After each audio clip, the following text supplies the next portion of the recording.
Hey guys, it's me. I just want to talk to you for a few minutes today about the Masai and a little bit about the Inuits. And of course, these are groups of people which the Weston A Foundation always likes to bring up and say that meat eating is so healthy because these guys appear to be healthy.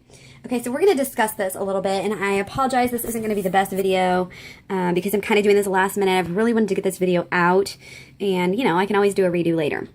So here we are, ScienceDirect.com, as you can see up here. This is a screenshot of this summary, and as you can see here, it says, yeah, they have no atherosclerosis, which of course is, you know, an indicator of heart disease, and, you know, of course, they eat a lot of milk, or drink a lot of milk and eat a lot of meat, and that they have low levels of serum cholesterol and no evidence for heart disease. So the reason for this disagreement with the popular hypothesis relating animal fat intake to coronary heart disease are examined. So this is a paper, and they have concluded that some overriding protective mechanisms such as freedom from emotional stress or abundance of physical exercise may be present. Now, I looked this up, and they are definitely not free from stress. So I don't know where exactly that comes from, but they have things to worry about. You know, relatively, they may have less stress. I'm not sure. I haven't actually, you know, seen that study.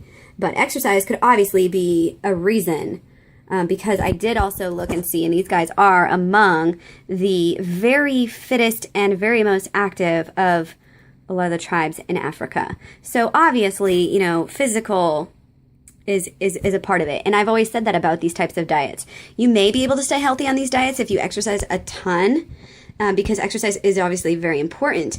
However, you know, most people are not going to be able to exercise, you know, time-wise or energy-wise, you know, the amounts even close to what these guys are doing. You know, in the wild like that, you have to spend thousands and thousands, like up to 10,000 calories a day. So here's another one. This is another journal. You can see the address up there if you would like to go to it. We have a little bit of talk about the same thing, talking about more people in Africa.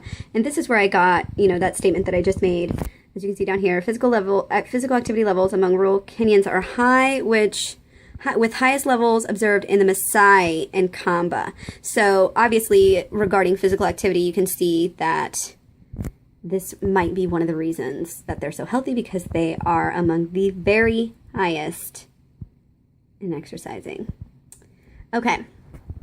So here we're getting into, this is about the Inuits not having diabetes as much, and trying to figure out why that is. The interpretation at the bottom, you can see very clearly, and this is CMAJ, another medical journal, just so you could get the address up there in case you wanted to check this out for yourself, which is something that I might add the Weston A Foundation does not do. They do not put links to the sites to the articles and scientific journals that they list. So I wonder why. So metabolic risk factors were prevalent among Inuit. Our results suggest that Inuit are not protected from the metabolic consequences of obesity, and that their rate of diabetes prevalence is now comparable to the observed observed in the general Canadian population. Assessment of waist circumference and fasting triglyceride levels could represent an efficient. So I'm trying to read it through my phone. It's just not working. Through an efficient means for identifying Inuit at high risk for diabetes. So,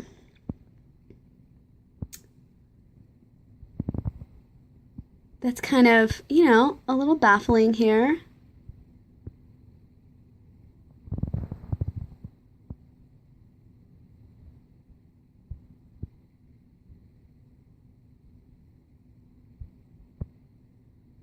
So basically, it's bullshit is what they're saying.